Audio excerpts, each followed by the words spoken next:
right, now we'll try to finish this starting with problem 30.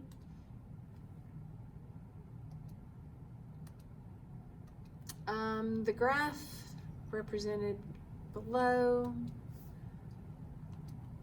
Let's make this a little larger.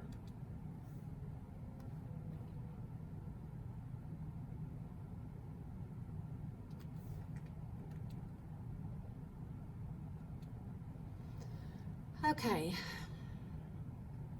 where's this function increasing? It's increasing from here to here, from here to here, and from here to here, 3 of them. So and we're reading the x values there, there, and there.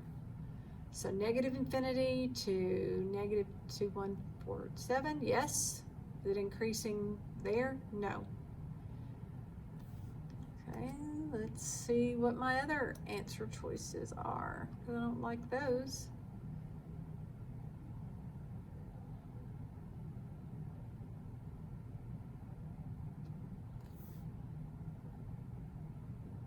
Oh, I read that wrong.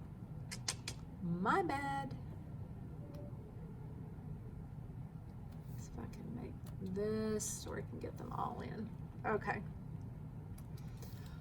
All right, we did say from here to here, and here to here, and here to here. This point is at negative 3, 0. So I have to go from negative infinity to negative 3, negative 2.147 to here, and then again from 1.397 to that point right there is 2, 0. So my answer choice should be this one right here.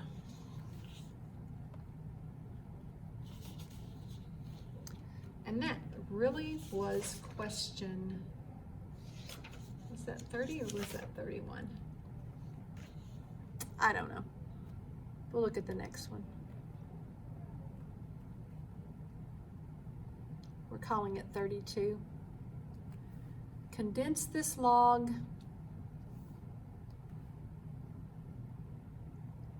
into the following expression. All right. This whole thing is subtracting this. So let's put these together. I can rewrite that as log x cubed plus log base 10 of y. So that would mean to combine those.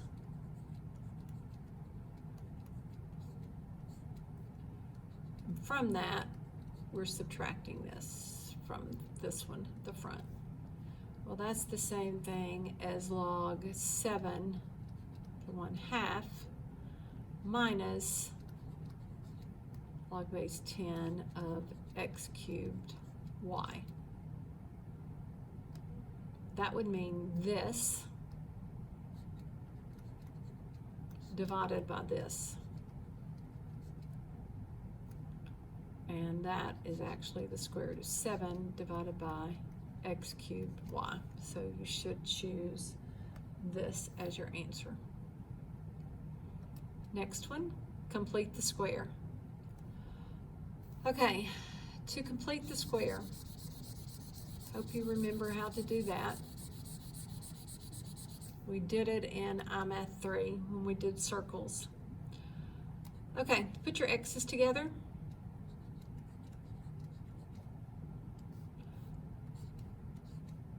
And put your y's together.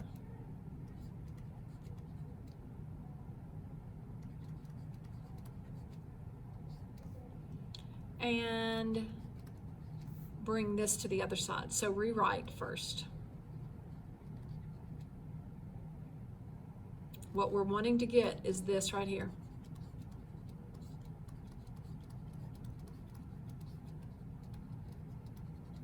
Our center is HK, and our radius is the square root of r squared.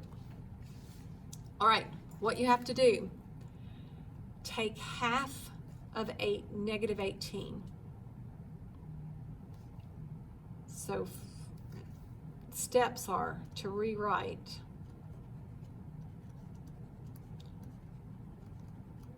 take half of x and square it.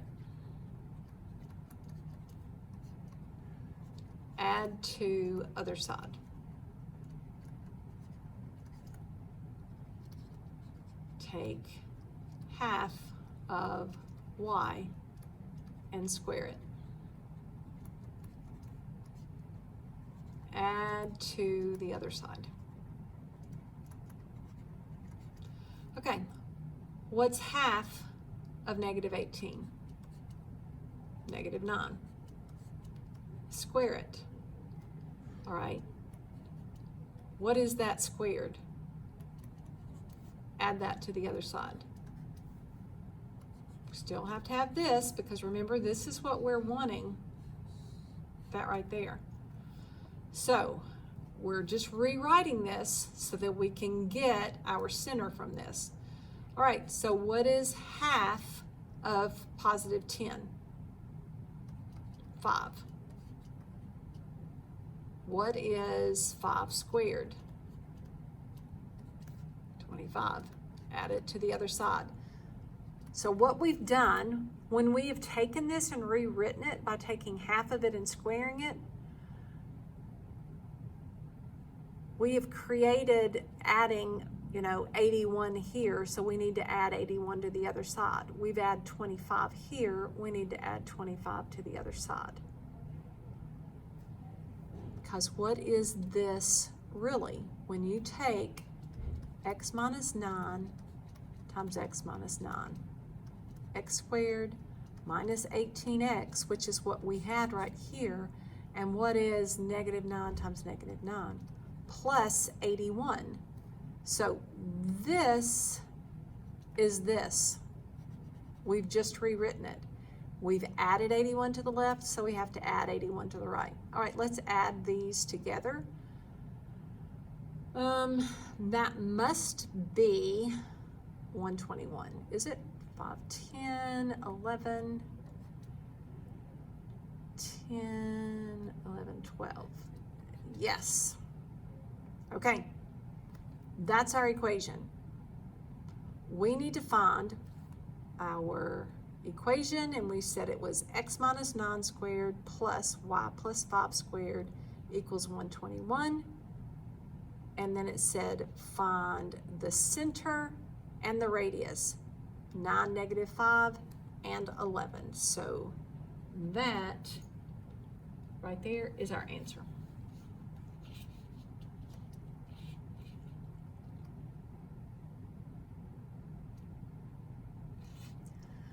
Okay, find the zeros of the function. I know my roots are going to be plus or minus 18, or 1, or 9, or 2, or 6, or 3. Now, I'm going to look at all these. I know I have to have 4 roots. I'm going to eliminate that one. And I'm going to eliminate that one. Now I'm going to look at these, and I'm going to see, just looking at this, I'm going to try 1. So I'm going to do synthetic division. I could just do remainder theorem, doesn't matter. My coefficients, 1, 1, 7, 9, negative 18.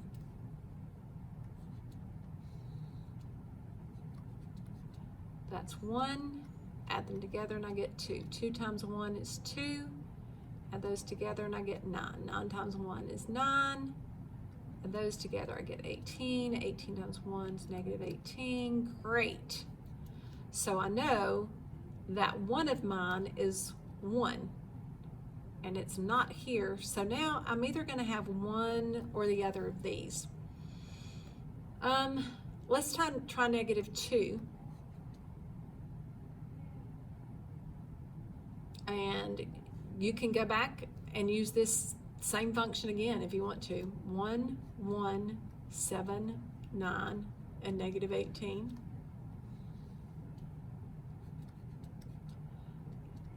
Add those together and I get negative 1. Multiply those and I get 2. 9 times 2 is negative 18. That's negative 9. Negative 9 times negative 2 is 18. Great. So I know that negative 2 is one of those. So 2 and negative 1. I'm going to try 3 because what happens if 3 works? 1, 1, 7, 9, negative 18.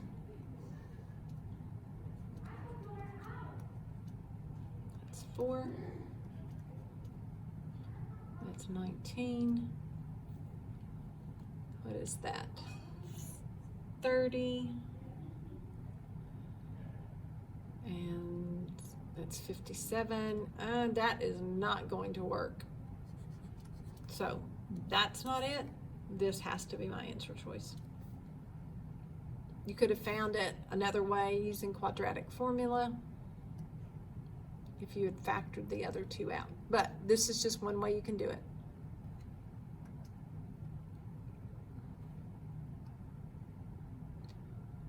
Solve this equation. Let's rewrite it.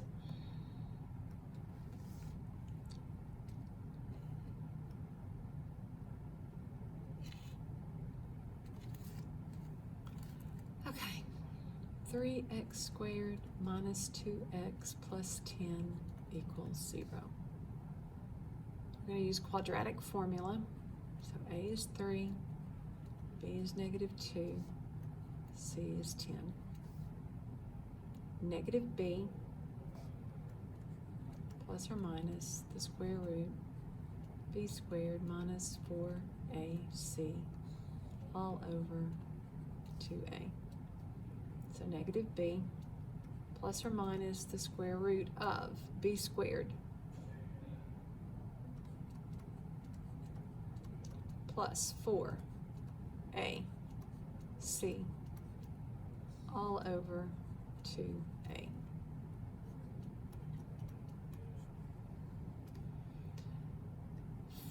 For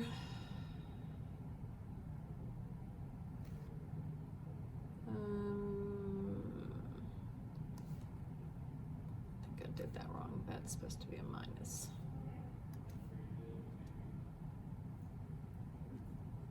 Okay, so 4 minus, what is that, 120 over 2 times 3 is 6. Negative 116 over 6. Let's see, 116 divided by 4 gives me 29.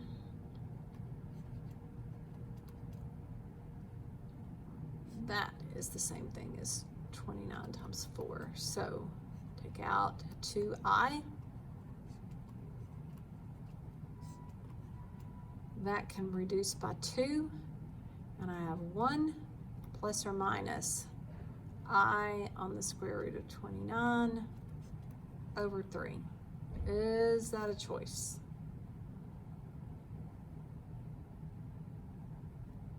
I believe it's this one right here.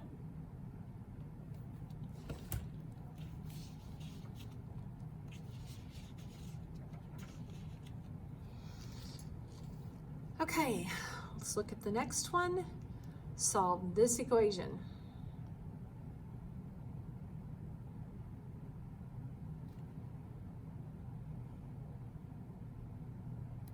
Okay, if I want to combine these,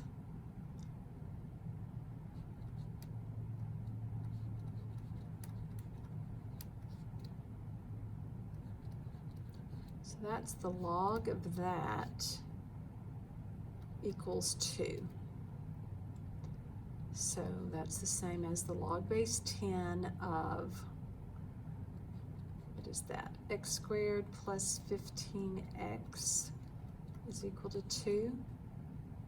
So 10 squared equals x squared plus 15x. So then we'll have x squared plus 15x minus 100 equals 0.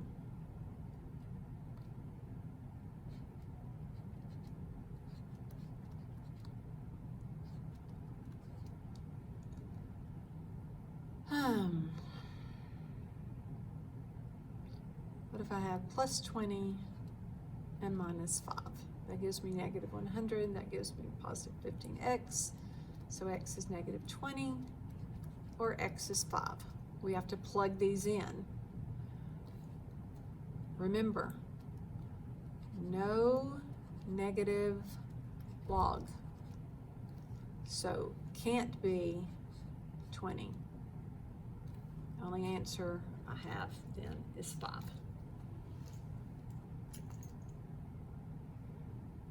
If you don't remember how to do logs, go back and look at that log review that was posted. Okay, let's see what this one is. F of x, g of x. Find g of f of x. Work from the inside out. So put f of x in here.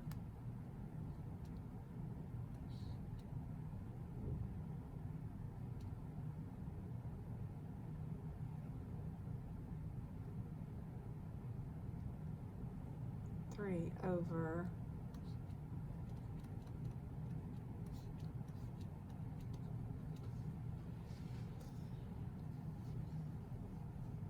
okay.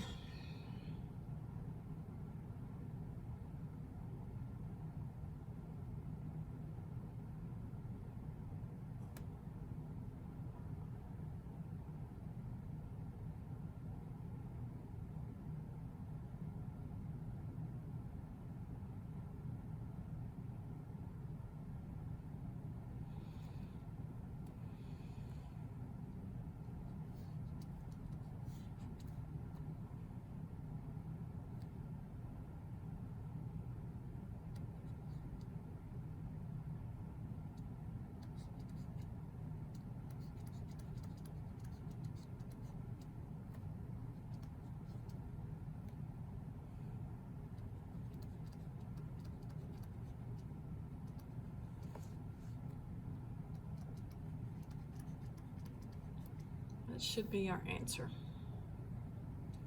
So just rewrite this, then think of how do you rewrite 3 as 3 over 1. If you divide by a fraction, you invert and multiply. This was to itself, and then you subtract 5. And that's how you get 3x plus 7.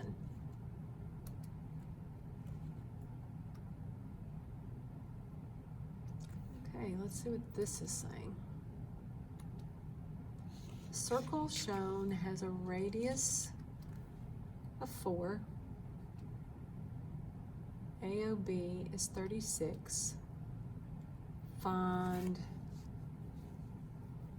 the area of the sector enclosed by OA and OB and the arc that subtends it. Okay, well, I know that to find the area of the sector, you just take pi r squared times the measure of the angle over 360. That's how you find the measure of the sector area. So pi 4 squared times 36 over 360.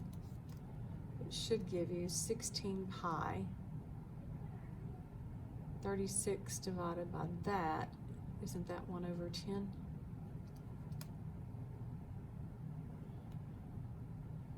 So that would be 16 pi over 10, reduces by 2, which would be 8 pi over 5. And that's our answer right there. This is a formula we had in ANA 3.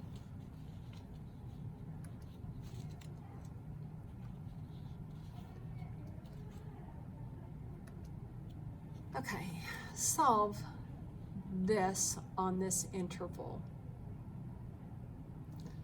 So remember from your formula sheet, sine squared equals 1 minus cosine squared. So let's rewrite that.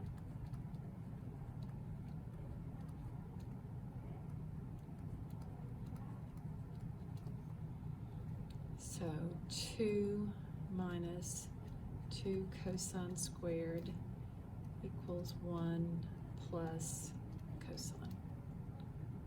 So add these all to the same side. So 2 cosine squared plus cosine minus 1 equals 0. Let's factor it.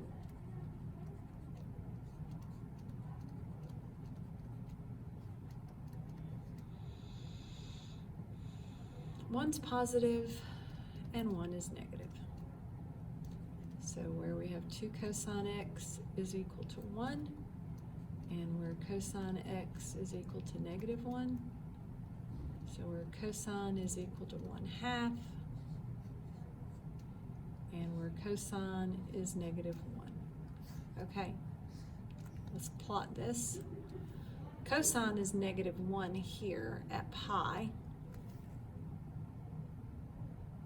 I can eliminate those. They don't even have a pi.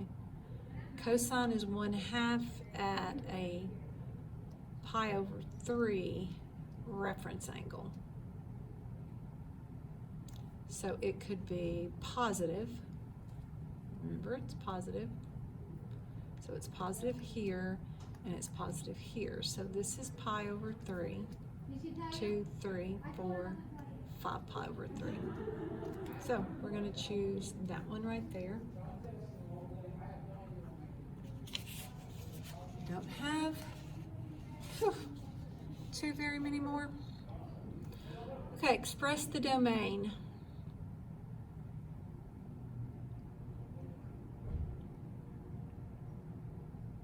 That means the x's. X can't be 6. So can't be that and that. Is it going to be, what is the difference? Oh, here's a bracket. So we're saying, is it going to start at -5? I know wherever our graph is at 6, there's a vertical asymptote.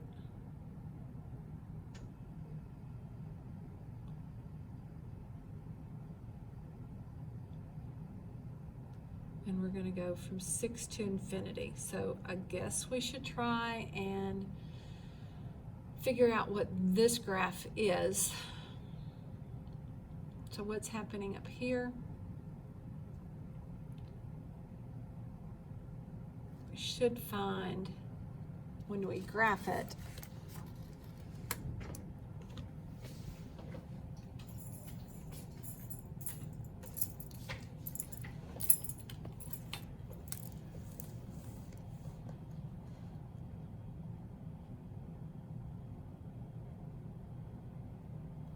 but we're going to end up with this, not here, because it will touch that. This means it's open, but it's going to touch that one.